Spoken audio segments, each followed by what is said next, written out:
Welcome to the Hire Truckers Podcast, where we interview experts in driver recruiting. We provide industry insights, marketing trends, and motivation to help you level up your recruiting game.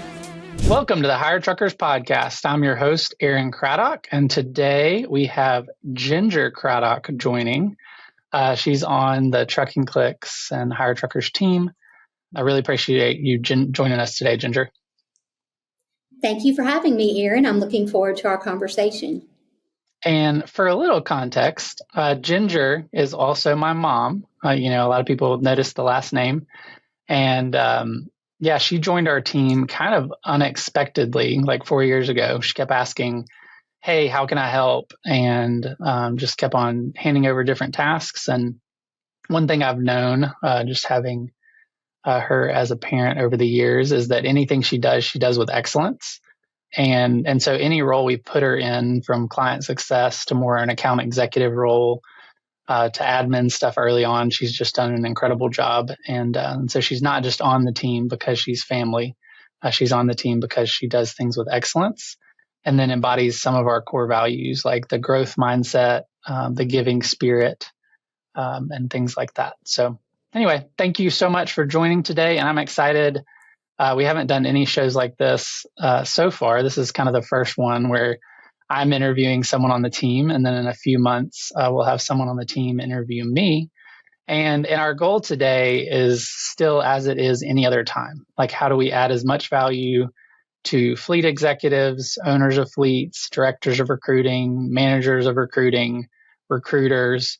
And so that's really our goal today as we chat through things as we drafted the questions for this episode. And so really appreciate everybody joining in, and I hope that you all can write down just at least one takeaway from this, just what's something you can apply, what's something new you learned that can help in recruiting for your company.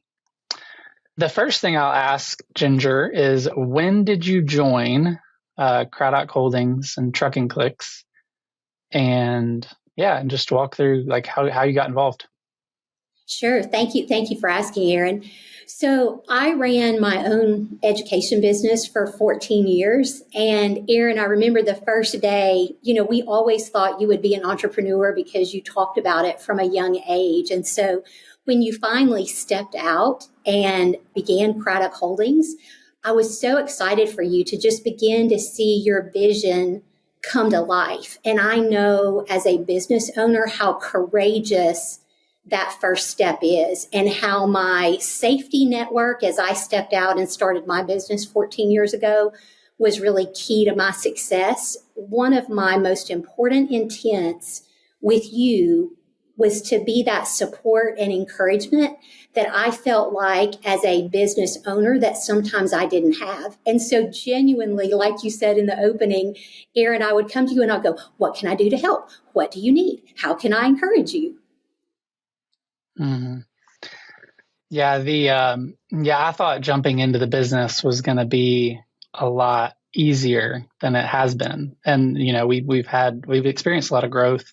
However, it hasn't been without its challenges over the last 4 years. Like, I thought, hey, I'm just going to step right into this and it's going to be this big thing. And it's just been steady growth over the last 5 years. And since you've joined, we've grown over 1,000% since you joined 4 years ago. And it's just cool to see where we're headed and the potential as we continue to grow. So, and one of the things I appreciate about having you on the team is just your joy and how you embody.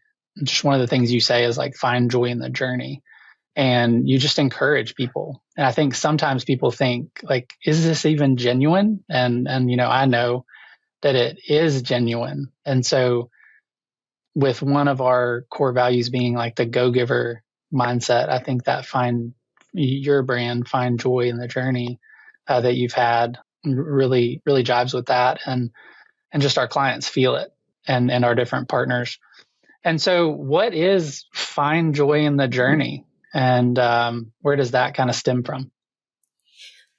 So early in my life, I just had a great childhood and was just super excited about life and just had great experiences and a great sense of security.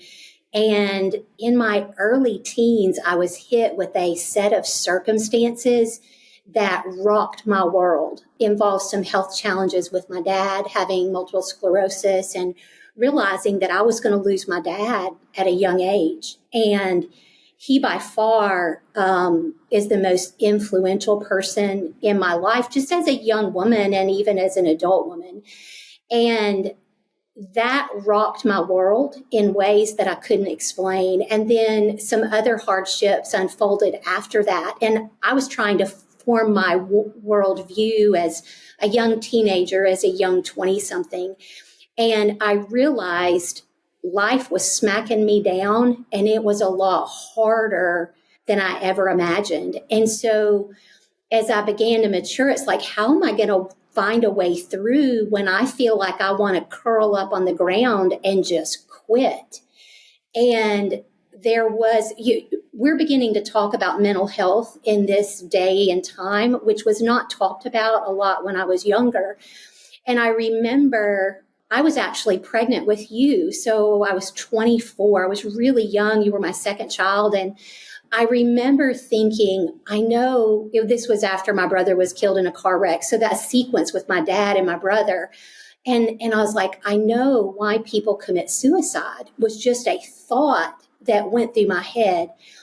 And I had the wherewithal to understand how dangerous that was. I would say just out of God's graciousness and compassion, he helped me understand how dangerous that thought was that flew through my head. And I was like, no, I want to live. I want to survive. I'm going to find a way through. And so that's where Find Joy in the Journey was birthed. And similarly, it came from my faith. There's a passage in the Bible in Philippians chapter 4, about joy and resilience just became the framework with how I determined as a 24-year-old I was going to find a way through in life. And so if you know me, you know that Find Joy in the Journey is commingled with deep suffering. And it's something, there's actually a sweetness in the suffering that vets the joy and makes the joy even richer. And as my dad navigated the health crisis, as my mom navigated the health crisis, and then as they navigated what happened to their only son, and we navigated it as a family, I saw the resilience of my mom and dad. And I saw my mom and dad in the struggles choose joy. And so we did that not only as individuals, but we did that as a family. And so my roots are strong and deep, and that gave me the resilience as I've encountered things later in life. And so Find Joy in the Journey, Find Joy Ranch, all the things that I brand that way, expanding the mountaintop, like it's about bringing others along with us, because life is really hard, but life is really, really good. And we can make life better for ourselves and better for others, no matter what comes our way. Mm-hmm. Yeah, the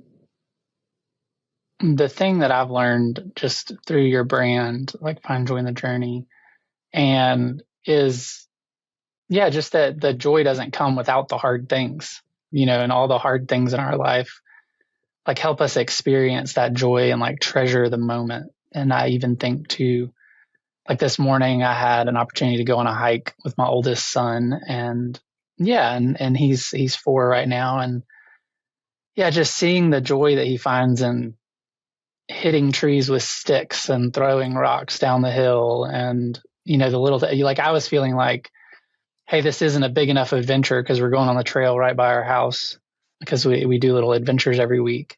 But yeah, just that time and soaking in the moment. Because I think without those lessons from you and encouraging me, and then it's experiencing my own hard things over the years, like I wouldn't take the time, because I was feeling like, have to get here, record this episode, get through different paperwork we're dealing with, like onboard new business today and work on some presentations and pitches. And so I was like, I was even thinking this morning, like, I don't have time.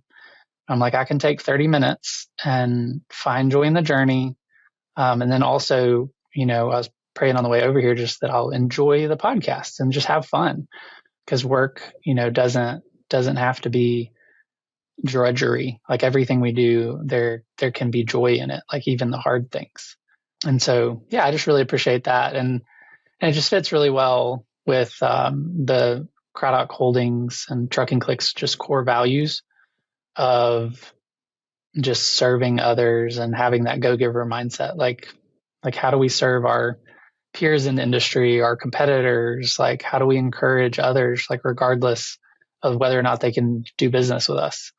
And it's just cool, just the responses. Like we even got a response from someone yesterday that we've had the pleasure of interacting with in the business. And yeah, and she just said like how these interactions with our team are just have changed her life and really impacted her in a big way. And those are the things, like when I wrote the vision for the company 4 years ago or 3 years ago, the initial vision for Trucking Clicks, it was that we had thank you notes. And, we may have only gotten a handful of handwritten thank you notes, but a lot of times they come in the form of an email or a LinkedIn message where we positively impacted someone just with our messaging. And now let's take a minute to thank today's sponsor. Do you hire truck drivers in hard to fill areas, or do you need help creating efficiency in your recruiting department? You're not alone. With 50 plus years experience, Trucking Click specializes in data-driven strategies, industry-leading customer experience, and custom solutions that'll get you to your goal. Trucking Clicks is your go-to place for high-quality, direct leads at scale. Visit truckingclicks.com or call 512-982-0816 today. So the next thing you mentioned was expand the mountaintop. You mentioned a little bit about that. I've seen you posting on that on social media. So what is expand the mountaintop?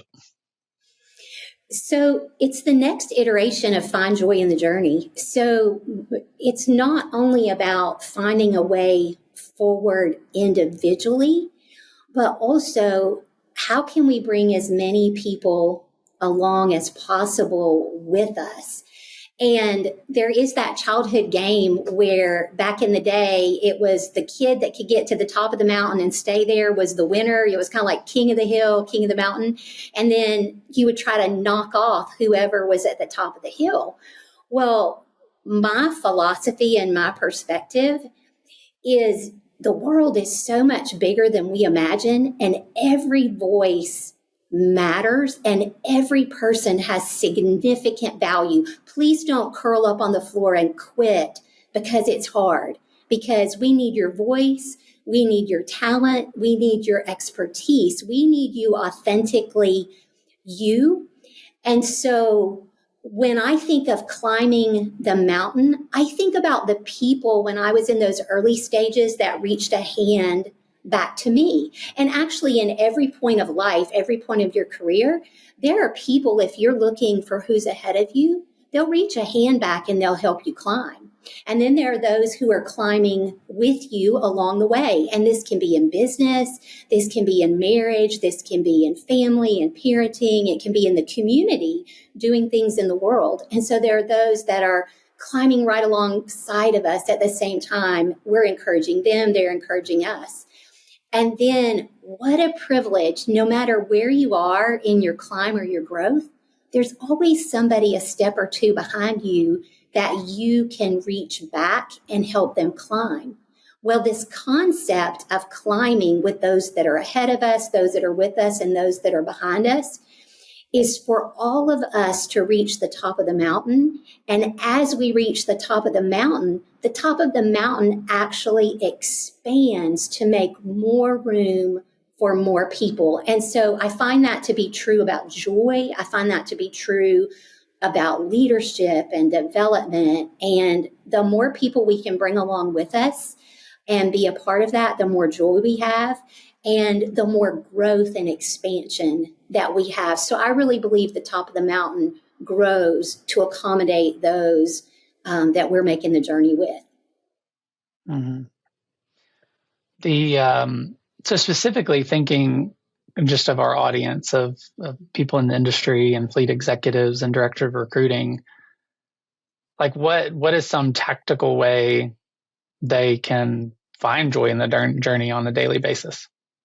So I think practically what has been super helpful to me is be careful, little eyes, what you see, be careful, little ears, what you hear. I am intentional about what I watch.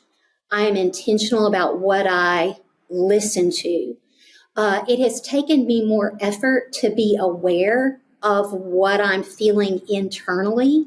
And so when I identify I'm sad or I'm struggling or I'm joyful, then strategically selecting what to watch and what to listen to and just what relationships to feed my spirit with.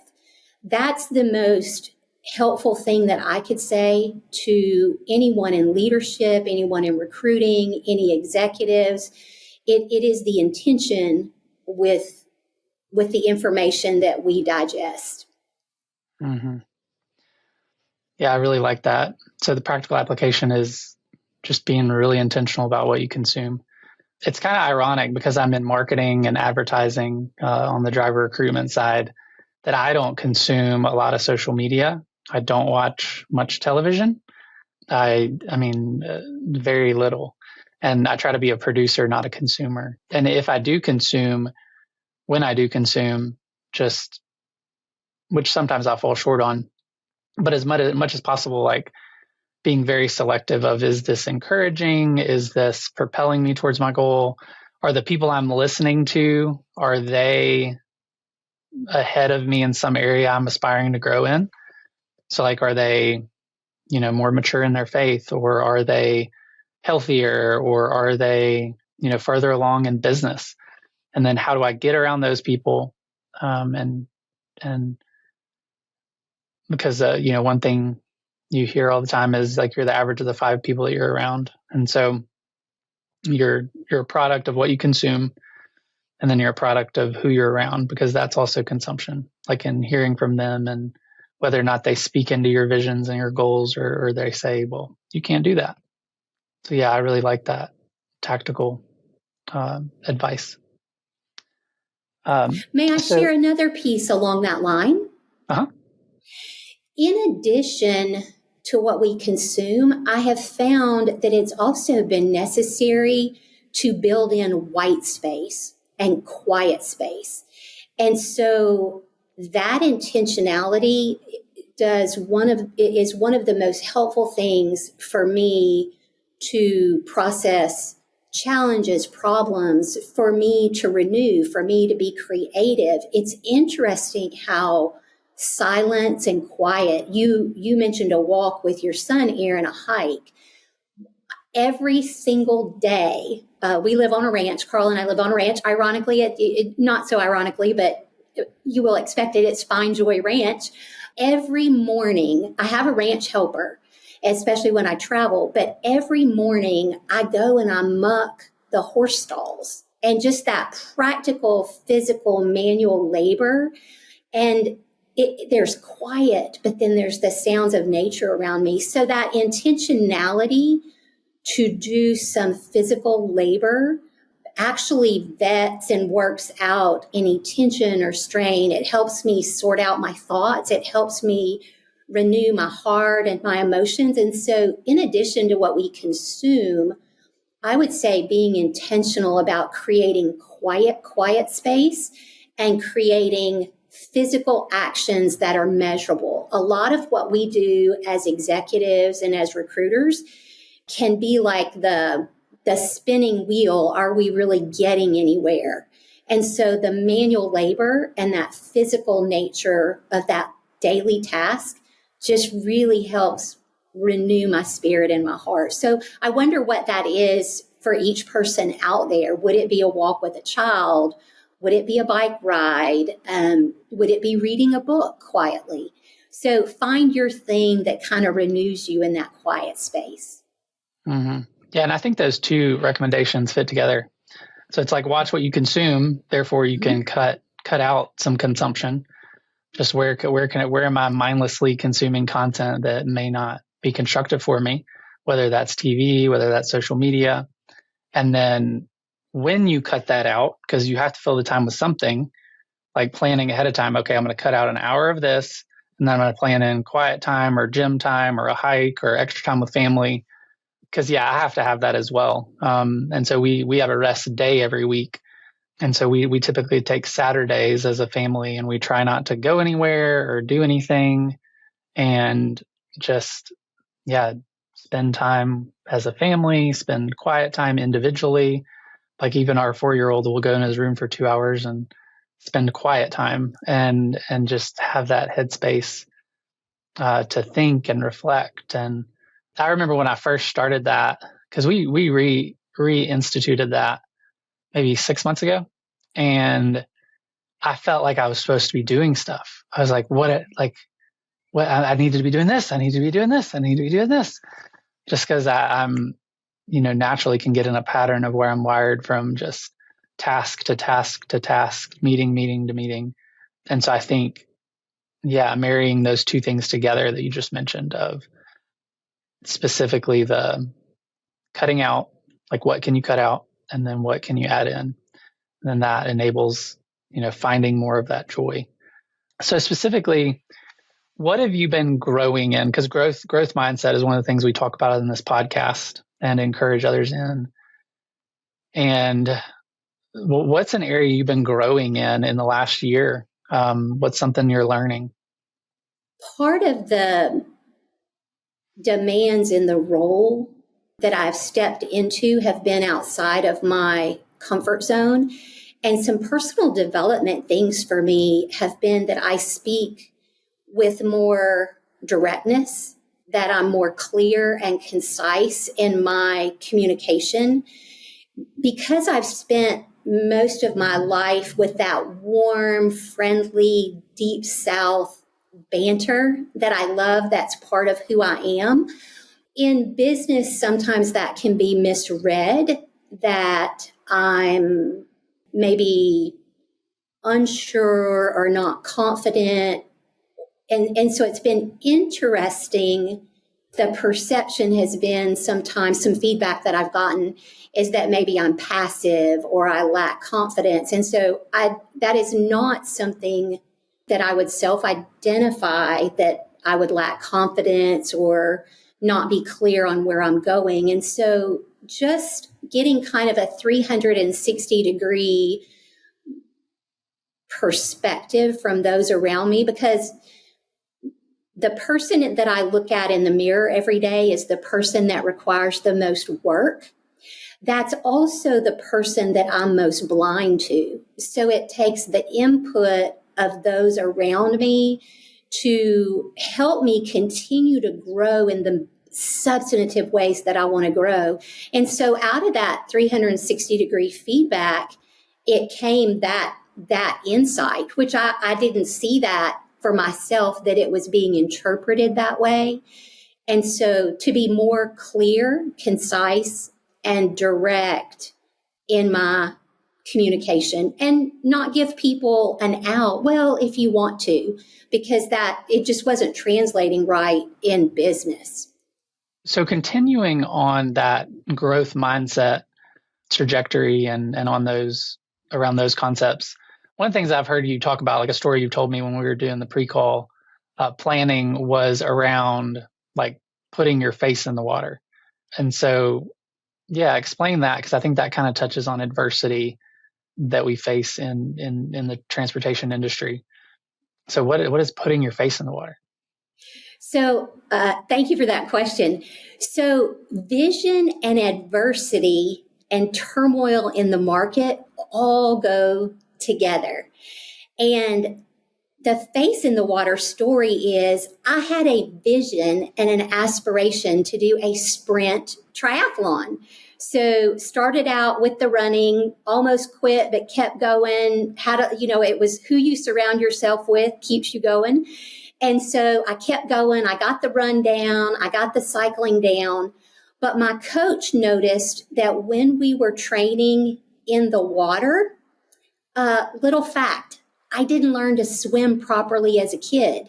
So I'm 44 years old with other adults in the pool at 5 a.m, and they're all doing laps.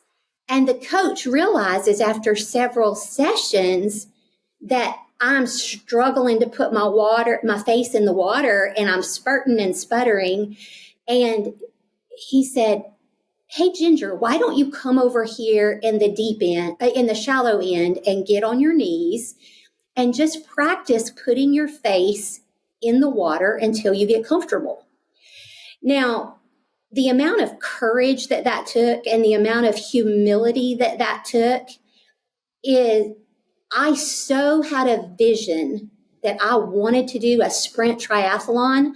I was willing to be the adult woman that was 44 years old that went in the shallow end of the pool, and I practiced putting my face in the water like a child. And I literally would put my eyes and my mouth and my nose in, and I would instantly jerk back and spit and sputter.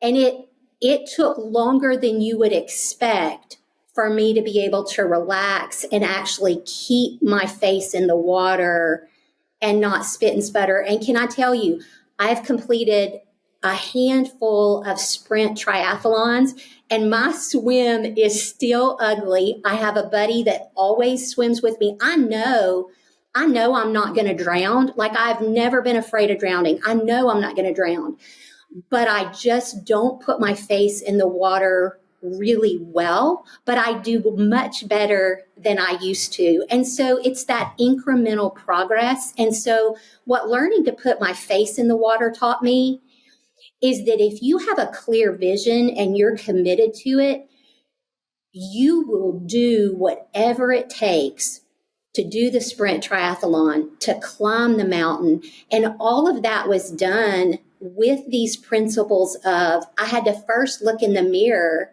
and go, what do I need to do? But remember that part where I shared with you, we don't see ourselves objectively. I knew I was spitting and sputtering, but I didn't know what step to take. But my coach, who was also a children's pastor, said, hey, Ginger, come over here next to me and practice putting your face in the water. And then I had a friend who said, hey, Ginger, I'll swim with you and I won't leave you. She was the fastest female swimmer. And she said, hey, Ginger, for my race, I want to swim next to you and I won't leave you and I'll keep you on. And so each of my sprint triathlons, she has swam next to me and encouraged me. And we have deepened our friendship and made the best memories imaginable. And she taught me a lot through that. Mm-hmm. That's good. Whenever you're bumping up against something and you're like, I keep struggling with this, I can't get it done. It's just put your face in the water, get it done. Step into it, little steps. It's not going to be perfect. There's just so much gold there. Yeah, well, thank you so much. We're getting near the end of our time. Is there anything else I should have asked that I didn't ask that you want to share with our audience? I appreciate the conversation today. I think what I'd like to leave each one of you that are listening with is your voice matters. The vision that you have for yourself and for your family matters. Find whatever anchors you and propels you forward. And if you need encouragement, direct message me, reach out to me, whatever, because your story matters. And I wouldn't be where I am without the people that took the time to invest in me and continue to invest in me. And the greatest opportunity I have now is to help expand that mountaintop and encourage others to climb and be successful and do the things that you're called to do. So many good things going on in the world right now. And when I'm out in the real world, I see the good things. So turn off the yucky noise and turn up the volume on the good stuff. I love it. Well, thank you so much. Thank you so much, Ginger, for joining us today. And I hope everyone has a great week. Thank you for joining us today. Our goal with the Hire Truckers podcast is to provide industry insights, marketing trends, and motivation to level up your recruiting game. If we added value, take a few seconds to share this with your network. Have a great week.